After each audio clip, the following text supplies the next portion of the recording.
O, mimarlık tarihinin en büyük mimarlarından birisiydi. Efsaneye göre yaşadığı dönemde büyük bir inşaata başladığında tüm Anadolu'da yumurta kıtlığı yaşanırdı. Bu kıtlığın sebebi inşaatlarının temelinde kullandığı yumurta akından imal edilmiş harçtı. Bahsetmiş olduğum kişi Osmanlı İmparatorluğu zamanında yaşamış olan ve mimarlık dahisi olarak kabul edilen Mimar Sinan'dır. Bu videoda Mimar Sinan'dan ve bugünlere bıraktığı eserlerinden bahsedeceğim. Mimar Sinan'ı anlatmaya başlamadan önce videoyu beğenerek ve kanalıma abone olarak bana destek olabilir, bu ve benzeri videoların devamından haberdar olabilirsiniz. İyi seyirler. Tarih 1489'u gösterdiğinde dönemin Osmanlı toprakları içerisinde bulunan Kayseri'nin Gezi bucağının Ağırnaz köyünde bir çocuk dünyaya geldi. Bu çocuk büyüdüğünde yaptığı eserler ve başarılarla dünya tarihine adını yazdıracak olan Mimar Sinan'dı.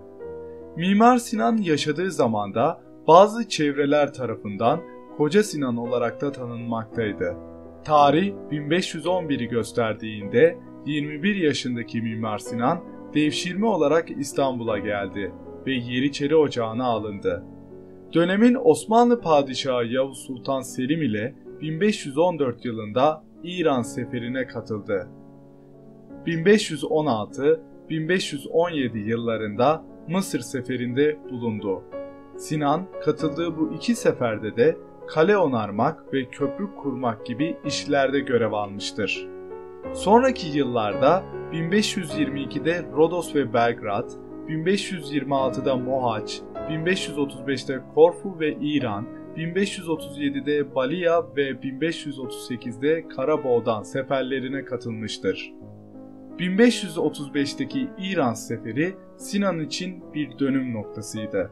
Bu seferde içlerine toplar yerleştirdiği kalyonlar kalenin ele geçirilmesinde büyük yarar sağlamıştır. 1538'de Mimar Sinan 49 yaşındayken devletin ve sultanların bütün yapı ve inşaat işleri ve onarımından sorumlu baş mimarlığa getirilmiştir. Bu görevle Mimar Sinan içlerinde 84 cami, 57 medrese, 52 mescit, 22 türbe, 16 kervansaray, 33 saray, 32 hamam olmak üzere 300'den fazla yapıya imza atmıştır.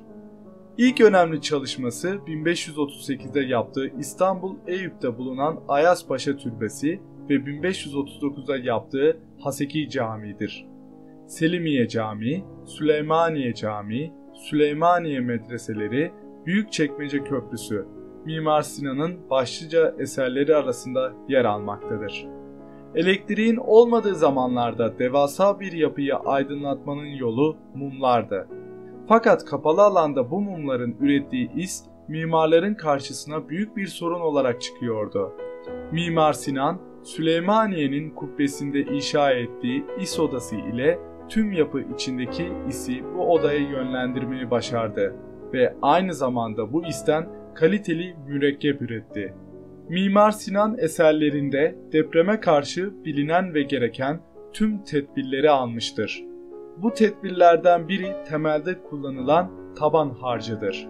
Sadece Mimar Sinan'ın eserlerinde gördüğümüz bu harç sayesinde deprem dalgalarının emilmesi ve etkisiz hale gelmesi sağlanmıştır. Mimar Sinan yapılarında drenaj adı verilen bir kanalizasyon sistemi kurmuştur. Drenaj sistemiyle yapının temelinin sudan ve nemden korunarak dayanıklı kalması sağlanmıştır. Mimar Sinan ayrıca yapının içindeki rutubet ve nemi dışarı atarak soğuk ve sıcak hava dengesini sağlayan hava kanalları yapmıştır. Mimar Sinan 17 Temmuz 1588'de 99 yaşında İstanbul'da ölmüştür. Yaptığı eserlerin üzerinden 400 yıldan fazla zaman geçmesine rağmen çoğu bugün bile ayakta durmakta, hatta kullanılmaktadır. Mimar Sinan hiç şüphesiz Osmanlı İmparatorluğu'nun, hatta dünyanın gelmiş geçmiş en önemli mimarlarından biri olmuştur. Yaptığı eserler sadece yaşadığı dönemin değil, günümüz mimarisine de büyük katkı sağlamaktadır.